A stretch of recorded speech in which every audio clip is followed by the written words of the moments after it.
আমি রোমানিয়ায় 2021 সালের ডিসেম্বরের দিকে আমি বই জমা দিই। আচ্ছা। ওই সময়টা এত খারাপ ছিল যা ভাষায় প্রকাশ করা যাবে না। ইন্ডিয়া ভিসা পাইছে, পাওয়ার পর দালাল আমাকে আর ইন্ডিয়া পাঠায় না।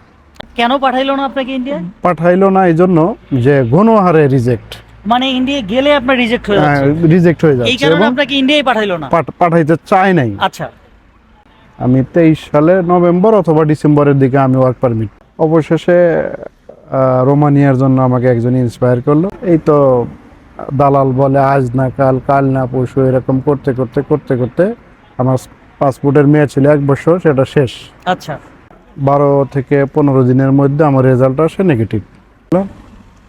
19, 20, 21 এই 3 বছরের মধ্যে আমি কোনো জায়গায় ট্রাই করিনি, আচ্ছা। আমি পেলাম না। এমবাসি ফেস করার পরে আপনার নেগেটিভ রেজাল্ট নেগেটিভ আসছে। প্রিয় দর্শক, আজকে আমি আমার বাংলাদেশি এক ভাইয়ের সঙ্গে দেখা হয়ে গেছে। আমার বয়সে অনেক বড়, উনি এই বয়সে ইউরোপে আসছে। আজকে ছোট্ট করে ওনার মুখ থেকে ওনার ইউরোপে আসার গল্পটা শুনবো এবং উনি ইউরোপে আসার পরে কেমন আছে, পরিবারকে কেমন মিস করছে, দেশে কেমন ছিল, এখানে কেমন আছে, এই বিষয়গুলো নিয়ে একটু জিজ্ঞেস করব। আসসালামু আলাইকুম। ওয়ালাইকুম আসসালাম। আপনার নাম? এমডি মিজানুর রহমান।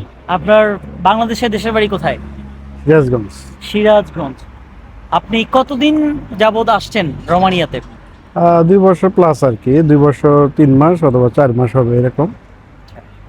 আপনার কাছে কোনটা ভালো লাগে, এই যে রোমানিয়া এখানে আছেন, ইউরোপ ভালো লাগে না বাংলাদেশ ভালো লাগে? বাংলাদেশ জন্মভূমি, সেখানে বন্ধু বান্ধব, আত্মীয় স্বজন, বউ ছেলে পেলে পরিবার আছে, সেখানে তো অবশ্যই ভালো লাগবে। রাইট। কিন্তু পরিবেশগত বা পারিপার্শ্বিক অবস্থার দিক থেকে এখানে অনেক বেটার। অনেক বেটার। এখানে তো পরিবেশ অনেক ভালো, লাইফস্টাইলটা ভিন্ন ধরনের, আচ্ছা আচ্ছা, ভালো লাগে আর কি। ভালো লাগে। তা আপনি যখন বিদেশ আসার জন্য, ইউরোপে আসার জন্য, মানে রোমানিয়াতে আসার জন্য যখন চেষ্টা করছিলেন, আপনার সর্বসাকুল্য কতদিন সময় লাগছে? অনেক বড় ইতিহাস। আমি আমার বন্ধুর মাধ্যমে ইউরোপ সম্পর্কে জানি। তো আমি ফার্স্ট যখন আমি অ্যাপ্লাই করি, আমার এলাকার ভিতরে, মূলত আমার বেলকুচি থানার ভিতরে এরকম লোক নাই যে ইউরোপে যাওয়া যায়, বা এক সময় যাওয়া যাইতো লিবিয়া থেকে ভূমধ্য সাগর দিয়ে পাড়ি দিয়ে ইতালি যাইতো, অনেকেই আসছে। কিন্তু অফিসিয়ালিভাবে যেখানে আসতে পারে, তো প্রথম আমার ওই বন্ধু জানে, আর ওই আমাকে ইন্সপায়ার করছে। আমার বন্ধুর মাধ্যমে আমি ইন্সপায়ার হই। পরে আমি 18 সালের দিকে পোল্যান্ডের জন্য অ্যাপ্লাই করি। 2018 সালে? 2018 সালে। সেইখান থেকে অপেক্ষা করতে করতে আমি 19 সালের মার্চের 10 তারিখে ইন্ডিয়া মুভ করি। আচ্ছা। সেখানে ইন্টারভিউ দেই পোল্যান্ডের জন্য? পোল্যান্ডের জন্য। আচ্ছা। কিন্তু 12 থেকে 15 দিনের মধ্যে আমার রেজাল্ট আসে নেগেটিভ। আচ্ছা। আমি পেলাম না। এমবাসি ফেস করার পরে আপনার নেগেটিভ রেজাল্ট? নেগেটিভ আসছে। সেখান থেকে আমি ইন্ডিয়া থেকে বাড়িতে আসলাম। 19, 20, 21 এই 3 বছরের মধ্যে আমি কোনো জায়গায় ট্রাই করিনি। অবশেষে রোমানিয়ার জন্য আমাকে একজন ইন্সপায়ার করলো। আমি রোমানিয়ায় 2021 সালের ডিসেম্বরের দিকে আমি বই জমা দিই। আচ্ছা। এই তো দালাল বলে আজ না কাল, কাল না পরশু, এরকম করতে করতে করতে করতে আমার পাসপোর্টের মেয়াদ ছিল 1 বছর, সেটা শেষ। আচ্ছা। পরে আমি আবার একটা নতুন পাসপোর্ট করি, আবার জমা দেই। জমা দেওয়ার পরে আমি 23 সালে নভেম্বর অথবা ডিসেম্বরের দিকে আমি ওয়ার্ক পারমিট পাই। আচ্ছা। ওয়ার্ক পারমিট পাওয়ার পরে সেখান থেকে বাংলাদেশে এম্বাসি ছিল, কিন্তু কারণবশত সেখান থেকে এম্বাসিটা আবার ইন্ডিয়ায় চলে যায়। ইন্ডিয়ায় চলে যাওয়ার পর অনেকে ইন্ডিয়ায় আসছে, আমি ইন্ডিয়ার জন্য ভিসার জন্য আবেদন করলাম। ইন্ডিয়া ভিসা পাইছে, পাওয়ার পর দালাল আমাকে আর ইন্ডিয়া পাঠায় না। আচ্ছা। ওই সময়টা এত খারাপ ছিল যা ভাষায় প্রকাশ করা যাবে না। কেন পাঠাইলো না আপনাকে ইন্ডিয়া? পাঠাইলো না এই জন্য যে গণহারে রিজেক্ট, মানে ইন্ডিয়া গেলে আপনার রিজেক্ট হয়ে যাচ্ছে, রিজেক্ট হয়ে যাচ্ছে, এই কারণে আপনাকে ইন্ডিয়াই পাঠাইলো না, পাঠাইতে চায় নাই। আচ্ছা। পরে আমি দেখলাম যে না, আমি মানে ভিসা পাবো কি পাবো না, আমি যদি না যাই তাহলে আর হবে না। পরে আমি দালালকে বললাম বা এজেন্টকে বললাম, তো উনি বললো যে তুই কি সাহস পাস? বললাম অবভিয়াসলি সাহস পাই। Why not, hmm hmm. Yes not একটা তো হবে। হ্যাঁ আমি যাবো। আমার ভাগ্যে যদি রিজেকে যদি থাকে তাহলে আমি পাবো। হুম হুম।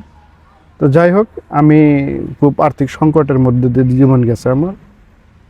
আমি এই যৎসামান্য টাকা নিয়ে ইন্ডিয়াতে আমি মুভ করি। আমার ফার্স্ট যে ছিল আর কি, এম্বাসি ফেস করার যে ডেটটা ছিল, ওই ডেটটা এক্সপায়ার হয়ে গেছে। আচ্ছা। তা আমি ওইভাবেই চলে আসলাম ইন্ডিয়ায়। আসার পরে 15 দিন একটা বাসায় ছিলাম, এর মধ্যে আমার কোনো ইন্টারভিউ ব্যবস্থা করেন। আচ্ছা।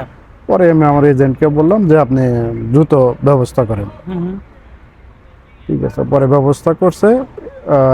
আপনার সম্ভবত 10 ডিসেম্বর আর কি, আচ্ছা 2024 সালে। তো ইন্টারভিউ দিলাম, ইন্টারভিউ মোটামুটি ভালো হয়েছে। আচ্ছা। কি কি জিজ্ঞেস করছিল আপনাকে ইন্টারভিউ? ওই interview, what is your name, হ্যাঁ। আমি বললাম MD Mizanur Rahman. How old you are, I am 38 or 9 যাই ইয়ার্স। হোক। এটা হয়তো যেটা যখন এইটা ছিল হ্যাঁ। আর কি। Have any children? Yes, I have 2 children and I have also coming soon okay another people. Okay. এরকম জিজ্ঞেস করছে, হাউ মাচ স্যালারি। এটা বললাম আর কি যথারীতি, এটা তো আচ্ছা আমার আচ্ছা জন্য আচ্ছা। সর্বমোট কয়টা ব্যাপার না। প্রশ্ন করছিল আপনাকে? ওই 10 থেকে 12টা আচ্ছা। এরকম। মোটামুটি সবগুলোর উত্তর হ্যাঁ, দিতে পারছেন? সবগুলো অ্যান্সার দিতে পারছি। সর্বশেষ এটা তো আপনাকে কি বলছিল? সর্বশেষ আমাকে বলছে যে how much cost to go Romania. Hmm hmm. তাই যাব 16,000 লেই। আচ্ছা ওকে ওকে, নো প্রবলেম। আচ্ছা আচ্ছা। ঠিক আছে, your interview is finish. Okay. Then I come my house. আচ্ছা আচ্ছা। বাংলায় বলেন, অসুবিধা নাই। সেখানে আমি আসলাম, হ্যাঁ। বাসায় আসলাম। আসার পরে 5 দিন পার হয়ে গেল। হুম হুম। 5 দিন পার হওয়ার পরে আমি আর কোনো রেজাল্ট পাইনি। আচ্ছা আমি তো হতাশ যে আমার মনে হয় বিষয় হবে না। আচ্ছা তো মানে 6ষ্ঠ দিনে আচ্ছা।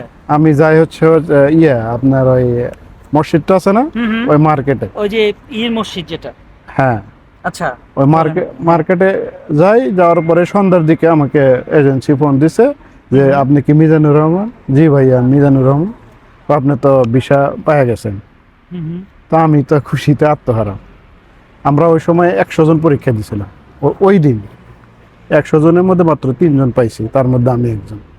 যাক আলহামদুলিল্লাহ। হ্যাঁ, আল্লাহর আপনি কাছে যখন ভিসা পাইলেন তখন আপনার ইটা কেমন ছিল, অনুভূতিটা কেমন ছিল? আসলে আল্লাহ তাআলা মানে উত্তম পরিকল্পনাকারী। আমার তো আসলে দেশে করার মতো কিছু ছিল না। ছিল না। আমি চাকরি বাকরি, আমি মাস্টার্স কমপ্লিট করা ছেলে, চাকরি বাকরি ছেড়ে দিয়ে শুধুমাত্র এর ইউরোপের উপরে পিছনেই নির্ভর আপনি ছিলাম। পড়েছিলেন। আল্লাহ তাআলা হয়তো দেখছে, এই জন্য আল্লাহ তাআলা আমাকে মিলাই দিচ্ছে। আল্লাহর কাছে লাখো কোটি শুকরিয়া। তো আমি যথারীতি 1 মাস পর আমাকে ডেট দিছিল। ডেট দেওয়ার পরে আরো 2 থেকে 3 মাস পরে আমাকে আর ফ্লাইট দেয় না। আমি তো আরো হতাশ যে ভিসা পাওয়ার পরে যদি আমি না যেতে পারি। আমরা একটু শর্ট করি। ঠিক আছে। আপনি সর্বশেষ কতদিন, আচ্ছা আপনি তারপরে তো ফাইনালি আসছেন। হ্যাঁ, আল্লাহ আপনার কত তাআলা টাকা খরচ হয়েছিল?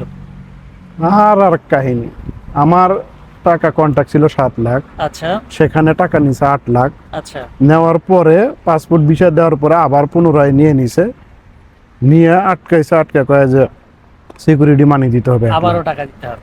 সিকিউরিটি মানি 1 লাখ টাকা নিছে, মানে 9 লক্ষ টাকা নিছে। 9 লক্ষ টাকা নিছে। এটা আজ থেকে আরো 2 বছর আগে। 2 বছর মানে আজ থেকে- আরো তো আগে, কারণ 2 বছর ধরে হ্যাঁ, আপনি আরো আসছেন। 2 বছর 3 আগে। বছর 4 বছর আগে আপনার কাছ থেকে জি। নিছে। যাই হোক, বর্তমানে আপনি কেমন আছেন? আলহামদুলিল্লাহ, আল্লাহর কাছে ভালো লাখো কোটি শুকরিয়া। আপনি আমি কি যেই খুবই কাজে ভালো। আসছিলেন ওই কাজই করছেন? আমি ফার্স্ট যে কোম্পানি, সেই কোম্পানিতে এখনো 2 বছর 3 মাস যাবত রানিং আছি। যারা বর্তমানে আসতে চায় তাদের উদ্দেশ্যে আপনার কি বলার আছে? উদ্দেশ্য একটাই, সেটা হচ্ছে যে যে কোনো কাজ শিখতে হবে। কাজ শিখতে হবে। কাজ ছাড়া দ্বিতীয় কোনো মানে ভালো কাজ না শিখলে আসলে সম্ভব না ভালো কিছু করার। আমার কাছে এটা মানে মনে হচ্ছে আর কি। যে কোনো ড্রাইভিং, চুল কাটার হ্যাঁ, এটার যে এখানে নাপিত, হিউজ চাহিদা আছে। এটা অনেক income আবার হবে। কেউ যদি মনে করে যে শেফ, শেখা। রান্না বান্নার কাজে এক্সপার্ট যদি হয়, তার দাম আছে এই ইউরোপে। Right. শুধুমাত্র রোমানিয়া নয়, সারা ইউরোপে এর ব্যাপক চাহিদা আছে। তো আমি বলবো যে যদি কেউ আসে বা আসতে চায়, অবশ্যই এই কাজগুলা হীনমন মনোভাব না নিয়ে হ্যাঁ হ্যাঁ যেটা ছোট করে কাজে দেখার লাগবে সুযোগ নেই, না। এখানে কাজকে ছোট করে দেখার এখানে সুযোগ নেই। এখানে ইউরোপের মালিক যে সেও একই কাজ করে, হ্যাঁ, আর যে শ্রমিক সে একই কাজ একই করে। কাজ করে। এদের মানে বাংলাদেশের মতো না যে আমি হ্যাঁ আমি মাস্টার্স কমপ্লিট, আমি করছি তা করছি, আমার এই কাজ আর সম্ভব নয়। Right. এটা বাংলাদেশে সম্ভব, এদেশে সম্ভব না। যাই হোক প্রিয় দর্শক, আমাদের হাতে আসলে সময় নাই, কারণ আমার ট্রেনের টাইম হয়ে গেছে আর আমি চলে যাব। আর ভাই অসংখ্য ধন্যবাদ। যদি আপনাকেও অন্য কোনো ধন্যবাদ। সময় আপনার ইনভাইট রইলো, দাওয়াত রইলো, আমার শহরে আসবেন। আপনার বাকি গল্পটা আমরা অন্য কোনো ইয়েতে শুনবো। না, আপনার শহরে আমি যেহেতু আমার- অনেকবার গেছি, কিন্তু আপনার সাথে পরিচয় নাই, আচ্ছা, তাই হয়তো। এখন পরিচয় হলো, ইনশাল্লাহ নাম্বার থাকলো, তো নাম্বার দেওয়া হবে অবশ্যই। আর আপনি আমার সঙ্গে যোগাযোগ করবেন, আমার শহরে আসবেন, আপনার দাওয়াত রইলো। Obviously। আর আজকের ভিডিওটা এখানেই শেষ করছি। আর আমাদের ভিডিওগুলো যদি ভালো লাগে, আপনি যদি ইউটিউব থেকে দেখে থাকেন তবে অবশ্যই সাবস্ক্রাইব করবেন। আর যদি ফেসবুক থেকে দেখে থাকেন তাহলে আমাদেরকে ফলো করে সাহায্য করতে পারেন। আর অবশ্যই ভিডিওটি কেমন লেগেছে, আপনার কোনো মতামত থাকলে কমেন্ট বক্সে আমাদেরকে জানিয়ে যাবেন। আজকে এখানে শেষ করছি, দেখা হবে অন্য কোনো ভিডিওতে। আল্লাহ হাফেজ।